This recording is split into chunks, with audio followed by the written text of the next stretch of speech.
Station-service en pénurie routière en colère, réunion de crise à Matignon ce matin. Le chèque énergie, je vous le disais en titre, il est versé à partir d'aujourd'hui pour les foyers modestes, pour l'électricité, pour le gaz, pour le fioul, mais le carburant n'est pas pris en compte. Est-ce que vous craignez une nouvelle crise des Gilets jaunes? Comment vous gérez votre quotidien? On a beaucoup de questions à se poser ce matin avec nos invités. Jean-Pierre Favnec, consultant spécialiste de l'énergie, professeur à l'Université Paris-Dauphine, bonjour.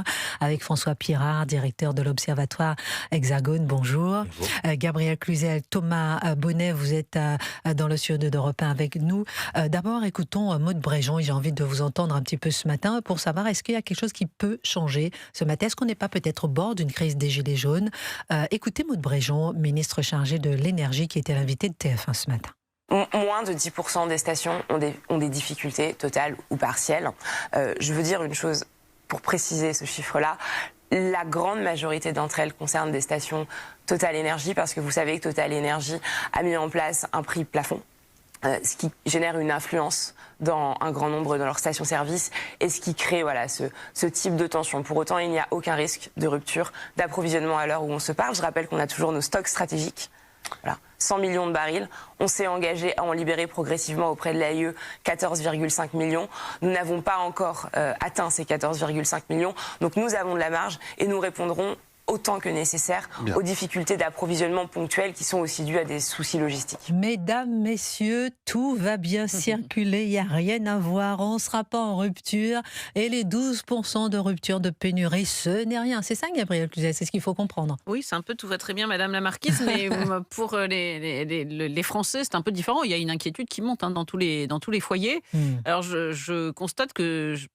Nous allons y revenir, mais cette affaire de chèque, on nous avait dit Fontaine, je ne boirai pas de ton eau, qu'il n'y aurait pas de chèque. Et moi, ce qui m'ennuie beaucoup avec ces affaires de chèque, c'est que déjà, ça donne l'impression de faire l'aumône aux Français. C'est quelque chose que je trouve assez détestable. Ce qu'on leur a pris d'une main, on va leur redonner de l'autre. Mais en plus, ça implique des paperasses. C'est-à-dire qu'il va falloir justifier, comme c'est des chèques, en fonction des revenus. Il va falloir faire un dossier. Enfin, si vous voulez, déjà, les Français ont l'esprit occupé par l'idée que leur voiture pourrait ne plus avoir de carburant. C'est aussi... Et on a le droit à des vacances. Ma chérie, chèque énergie, mais pas pour le carburant. Et pas pour le carburant. Intéressant. Voilà, c'est ça, exactement. Donc là, aujourd'hui, ils se disent, et je dis, encore une fois, ce n'est pas frivole, parce que les vacances, c'est important. Ils se demandent s'ils vont pouvoir partir en vacances, tout simplement, avec cette affaire. Et je ne parle pas de ceux pour lesquels c'est évidemment vital. Donc, ce chèque carburant apparaît vraiment un peu comme une cautère sur une jambe de bois. Et c'est vrai que c'est assez troublant. Alors, voilà, peut-être que monsieur aura d'autres arguments, mais c'est assez troublant de voir que certains pays ont recours à des baisses du carburant, et ils n'ont pas l'air de s'effondrer, ces pays-là. Pourquoi la France n'est pas capable de le faire? Moi, c'est vrai que l'esprit simple que je suis n'a pas d'explication. On va parler avec nos spécialistes tout à l'heure. Pourquoi est-ce qu'on ne baisse pas la TVA? Je ne comprends pas. Thomas Bonnet, là, en ce moment, il y a une crise à Matignon pour cette électrification, ce plan d'électrification. On parlera aussi avec nos invités, nos spécialistes dans un instant. Quel regard vous portez sur ce plan d'électrification, mon cher Thomas Bonnet, spécialiste des carburants ce matin? Non, mais je suis arrivé au bureau, je suis arrivé au bureau ce matin à 5h pour la matinale de CNews et j'ai vu cette dépêche. Vous la racontez pas non plus. Nous aussi, on est debout depuis 5 heures. De l'agence France Presse, qui est tombée en plein cœur de la nuit, déjà c'est très étonnant, pour nous annoncer en effet que Matignon avait demandé à ce qu'on utilise le surplus des taxes sur les carburants pour l'électrification de l'économie. Alors, moi j'étais très surpris parce que jusqu'à présent, j'avais entendu le gouvernement nous dire il n'y a pas de surplus suite à la hausse des carburants, l'économie se porte mal parce qu'il y a une crise. Bon, finalement, il y a un surplus et en plus, on apprend que ce surplus va être utilisé pour l'électrification. C'est le 1er avril, non ? Alors j'ai cru à un moment, mais j'ai relu la dépêche à plusieurs reprises pour en être sûr. Mais non, mais ce que ça dit beaucoup, c'est l'impréparation de ce gouvernement qui, c'est vrai, depuis le début de la crise, dit un peu tout et son contraire. Moi, je peux tout à fait entendre le fait qu'il faut électrifier nos besoins, il faut se préparer à l'avenir si les crises se reproduisent. Mais là, on prend les Français pour des gogos, parce qu'on leur dit vous allez payer votre plein plus cher, et c'est pour payer des dispositifs dont Gabriel vient de parler, c'est-à-dire le leasing social par exemple. Donc on va proposer des voitures électriques à la location pour les foyers les plus modestes. Non, pour les plus modestes en plus. Donc ça concerne vraiment mais même très pour peu de acheter monde. une voiture électrique, mon chéri, ça coûte la peau des fesses. Mais C'est-à-dire évidemment, et bien sûr. a les moyens d'aller acheter une voiture électrique. Et surtout, ça ne correspond pas à tous les usages encore. On sait qu'il y a des difficultés à ce niveau-là. Donc un plan d'électrification, on en parle avec nos spécialistes, pour électrifier quoi? le four peut-être d'un boulanger pour passer de l'électricité au gaz, pour électrifier quoi, les voitures, les bateaux, etc. On en parle. Alors d'abord, je me tourne vers vous, François Pierrat, vous êtes directeur de l'Observatoire Hexagone. Quel regard vous portez sur cette réunion en ce moment même à Matignon, alors que jamais le fuel n'a été aussi cher, le gazole n'a été aussi cher, et ce plan d'électrification que proposera, a priori, Sébastien Lecornu, le Premier ministre? Alors je pense que le gouvernement est fébrile. Il est fébrile parce qu'on a une situation qui est explosive sur plusieurs plans. Il y a la situation sociale avec, vous l'aviez évoqué, le risque d'un gilet jaune bis. Et puis il y a la situation financière du pays, qui est aujourd'hui très préoccupante. On reste sur le podium des pires déficits publics de la zone euro. La dépense publique a encore augmenté de plus de 40 milliards d'euros l'année dernière. Et donc nos finances publiques sont aujourd'hui dans le rouge et c'est compliqué pour le gouvernement d'annoncer des baisses de taxes, des dépenses supplémentaires de soutien aux ménages dans cette situation-là. Parce qu'aujourd'hui, le gouvernement se fixe une contrainte qui pourrait peut-être être remise en question, qui est de ne pas faire d'économies sur les dépenses. La dépense publique continue d'augmenter. Et si on regarde depuis 2017, il n'y a pas eu de réforme structurelle majeure de notre système social. Les seules qui ont été entreprises, c'était des réformes des retraites. Alors qu'il est, aucune de ces réformes n'a été appliquée. Et puis même là, par exemple, le plan d'électrification, pardon, mais c'est aujourd'hui, là, au doigt mouillé, qu'on va faire un plan d'électrification, parce que là, subitement, je veux dire, ça n'a pas été prévu avant. Pareil, on avait reçu ici le syndicat d'infirmières lundi, qui demandait depuis très longtemps des voitures électriques pour les infirmières libérales qui se déplacent. Là, subitement, hier soir, il y a eu un accord.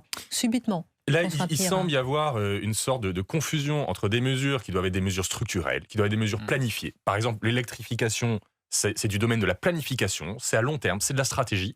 Et puis, il y a des mesures qui sont plutôt tactiques. On fait face à une crise, on y répond. Un plan stratégique d'électrification n'est pas une réponse à une crise ponctuelle. Donc aujourd'hui, on a une confusion là-dessus, et c'est peut-être pas la bonne chose. François Pierrat, directeur de l'Observatoire Hexagone. Jean-Pierre Favennec, dans un instant, je vous donne la parole. Vous êtes consultant spécialiste de l'énergie, professeur à l'Université Paris-Dauphine. J'ai beaucoup de questions à vous poser, notamment le gaz de schiste. Il y en a? Pourquoi on ne l'utilise pas? Pardon, mais ce sont des questions que les Français se posent. D'abord, Patrick, vous nous appelez de l'Essonne. Que pensez-vous, vous, de cette réaction aujourd'hui du gouvernement? C'est ouf, enfin, on s'occupe de nous ce matin, cette réunion de crise à Matignon? Bonjour. Écoutez, pas grand-chose. Ça va nous aider dans le quotidien? Ça va aider les Français, selon vous, mon cher Patrick? Je ne suis pas, effectivement, dans leur petit papier, si vous voulez, savoir s'il y a de l'argent disponible ou pas. Ça me semble un peu, je pense qu'il n'y a peut-être pas assez d'argent, c'est vrai. Maintenant, j'aurais voulu vous préciser une chose quand même, parce que j'entends un petit peu de tout, et j'ai voulu me renseigner quand même. Et j'ai un ami d'enfance qui a été président du syndicat des pompistes, donc il sait un peu de quoi il parle, si vous voulez, il ne l'est plus maintenant. Les taxes de l'État, c'est 78%. C'est pas 50 ni 60, c'est 78%. Donc, vous voyez... Et puis, il y a autre chose quand même, malgré tout, où je me pose la question. On voit, si vous voulez, que le gasoil est plus cher que les autres carburants. Alors, on vous dit, oui, mais... c'est parce que la demande est plus forte. Oui, d'accord, peut-être. C'est possible.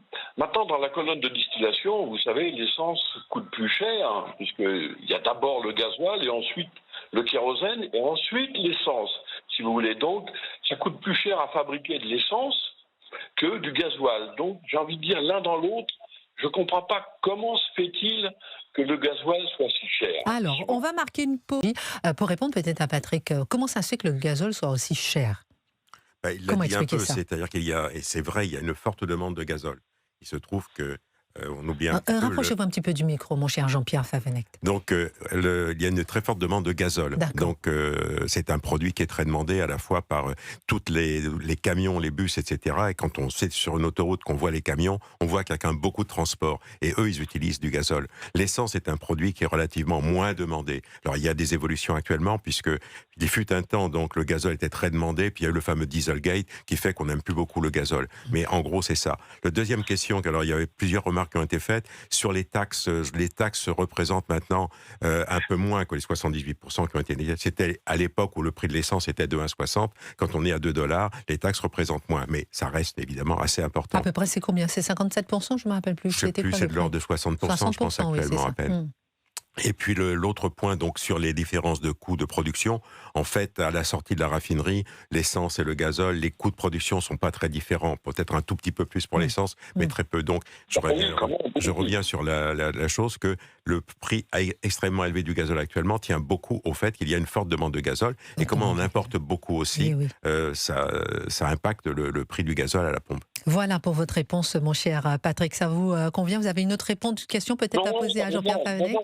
Non, ça me convient pas, parce que je vois quand même, et je ne vais pas faire de publicité, mais enfin, je vois quand même, moi, dans l'Essonne et dans l'Île-de-France, Total a plafonné ses prix à 2,09 par exemple sur le gasoil, et les grandes surfaces, alors là, c'est de la folie furieuse. Donc on se dit quand même est-ce que Total travaille à perte? Non, je pense que non, c'est interdit d'ailleurs par la loi. Donc, comment se fait-il que les grandes surfaces vous mettent 20 ou 30 centimes de plus derrière? Si vous voulez, là, il n'y a pas de consensuel de consensus pour effectivement éviter la crise. On a l'impression que les grandes surfaces, ça leur fait bien plaisir et qu'elles en profitent. Mais voilà.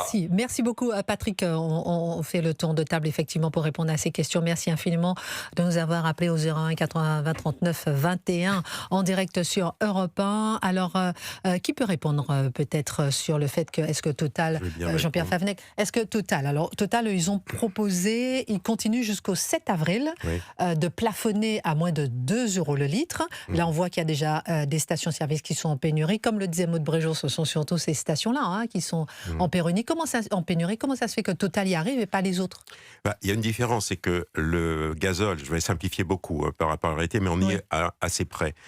Total, le gazole et l'essence qui sont produits par Total sont fabriqués en France dans les raffineries de Total. C'est ça qui est important. Les carburants qui sont vendus par les grandes surfaces viennent sans doute de beaucoup d'autres sources. Donc Total peut très bien baisser ses prix, surtout qu'actuellement il y a un phénomène qui n'est pas mentionné, c'est que l'écart de prix entre les produits et le brut est extrêmement important. Il y a une explosion de ce qu'on appelle la marge de raffinage. Il y a de fortes tensions sur les produits, il y a une tension sur le brut, de fortes tensions. Donc Total, qui raffine son pétrole, peut gagner beaucoup d'argent ponctuellement sur le raffinage et peut se permettre pour quelques jours de réduire les prix de manière à en faire bénéficier les consommateurs. Total avait également, pendant la crise en Ukraine, plafonné son prix.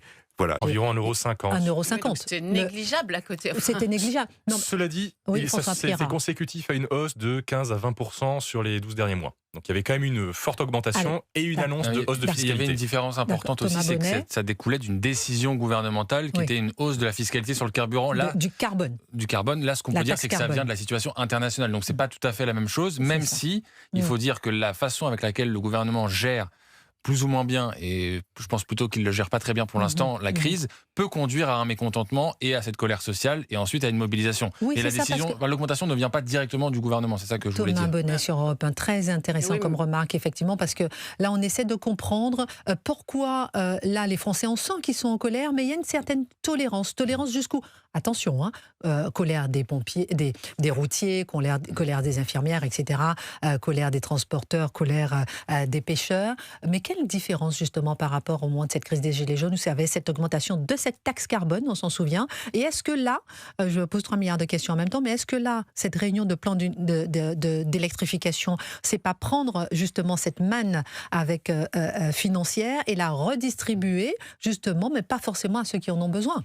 Alors, Thomas Bonnet a raison, c'est-à-dire que de fait, les Français ont conscience que ce n'est pas lié au gouvernement. Enfin, le premier, l'alpha de cette crise, c'est l'international, évidemment. Mais ensuite, il y a la façon de le gérer. Et ça, c'est plus compliqué. On pourrait aussi dire que les Gilets jaunes ont laissé un goût amer chez beaucoup de Français, donc il n'est pas évident que certains aient encore le moteur et l'énergie de repartir. Beaucoup ont dit tout ça pour ça. Ça a été une répression quand même assez féroce. Bon, mais ça, c'est un autre sujet. Et donc là, je pense que la façon dont le gouvernement gère est quand même assez stratosphérique pour certains Français. C'est-à-dire que, par exemple, ils ont expliqué qu'ils ne faisaient pas d'argent. Enfin, non, l'État ne s'en mettait pas plein les poches. C'était populiste et démagogique de dire cela. Et puis aujourd'hui, ce matin, on nous explique que finalement, si, il y a une manne, mais d'ailleurs, un enfant de CE2 qui a fait une règle de 3, il était capable de le comprendre, et que donc, on va la réinjecter ailleurs. Donc ça, c'est, à mon avis, un peu contre-productif. De fait, vous avez raison de le dire, dire, monsieur, parler tout d'un coup d'une stratégie électrique, en plus on ne va pas revenir sur le nucléaire, c'est encore un autre sujet, mais bon, dans une période où on ne va pas faire ça en 2 secondes et demie, quoi. Voilà, c'est pas un effet immédiat. Pareil pour le chèque, on a dit non, on ne va pas donner de chèque. Ah bah si, finalement, on va donner du chèque. Un chèque. Et par ailleurs, moi j'avais une interrogation sur les réserves stratégiques. Encore une fois, un chèque pas pour le carburant, hein, ma jolie chérie. Ensuite, on a Kevin. Prévu de longue date et dont on se sert aujourd'hui pour dire, regardez, on a une réponse. Donc voilà, ça s'appelle chèque énergie qui est versé aujourd'hui pour 3,8 millions de foyers. Tenez-vous bien, électricité, gaz, fuel, mais pas pour le carburant. Et puis je répète, 8 millions de foyers, ça veut dire que vous allez devoir le justifier. Donc ce soir, vous allez vous prendre la tête pour essayer de le justifier. Je peux poser une question à monsieur? Je peux avoir Kevin aussi ou pas? Bon, alors posez la question et ensuite on aura Kevin qui nous appelle des Yvelines. Elle ne peut pas en placer, elle est trop bavarde. Non, ce matin, j'ai pris du thé. Je voulais simplement vous demander les réserves stratégiques dont parle Maud Brejon. Si elles sont lâchées, entre guillemets, c'est sur le marché mondial, donc la France n'en profitera qu'indirectement, ou j'ai mal compris? Non, je pense que les réserves stratégiques, elles sont en France et elles sont dans des bacs de stockage, dans des raffineries françaises, dans des stockages français. Elles bénéficieront en priorité aux Français, sachant que c'est une décision collective qui a été prise. Il faut bien rappeler que c'est une décision de l'Agence internationale de l'énergie qui regroupe tous les pays de l'OCDE, donc les pays d'Amérique du Nord, d'Europe et puis quelques pays asiatiques, etc. Donc c'est une décision collective. Donc en principe, chaque pays doit relâcher à peu près en pourcentage les mêmes quantités de produits pétroliers. J'ai encore d'autres questions à vous poser, parce que lorsque je vois que Donald Trump dit à les Français allez chercher votre pétrole, non mais ça me fait sourire à moitié. Il y a du gaz. Il paraît qu'il y a du gaz de schiste en Île-de-France, il paraît qu'il y a du pétrole en Guyane, pourquoi est-ce qu'on ne va pas chercher ça? Il paraît que ce serait François Hollande qui aurait peut-être mis un veto là-dessus. J'aimerais bien avoir peut-être votre regard, j'aime bien tout le monde me regarde avec de grands yeux. Réfléchissez d'ailleurs, on a d'abord Kevin qui nous appelle des Yvelines. Bonjour Kevin. Oui, bonjour à tout le monde. Oui, vous faites partie des Gilets jaunes, vous? Oui, j'ai fait partie des premières vagues des Gilets jaunes et du mouvement du 10 septembre. Et les Gilets jaunes, je peux vous garantir, ne sont pas prêts à repartir. On l'a vu sur le mouvement du 10, où nous, on a fait énormément de réunions citoyennes. Il y a une peur énorme chez les Gilets jaunes, parce que nous avons subi une répression très intense, au-delà d'une démocratie. Et vous, qui sur vos antennes, n'aimez pas trop dénoncer les violences policières, les Gilets jaunes ont vécu de la violence policière. Et moi, j'en ai vécu personnellement. J'en ai vécu vraiment personnellement. Il y avait un climat de terreur. Vous dites que c'est à cause des violences policières que les gens n'ont pas forcément envie. Les policiers ont voulu dissuader. Moi, j'étais à tous les actes des Gilets jaunes en tant que journaliste dès le départ. Oui, Thomas les Bonnet policiers, délibérément, ont voulu. Alors, ils sont des consignes. Il y avait la consigne, c'était de dissuader les manifestants de revenir la semaine d'après. Beaucoup des manifestants Gilets jaunes n'avaient jamais manifesté avant. C'est vrai qu'on a vu une répression et un système de maintien de l'ordre qu'on ne voit pas dans les autres manifestations. Et même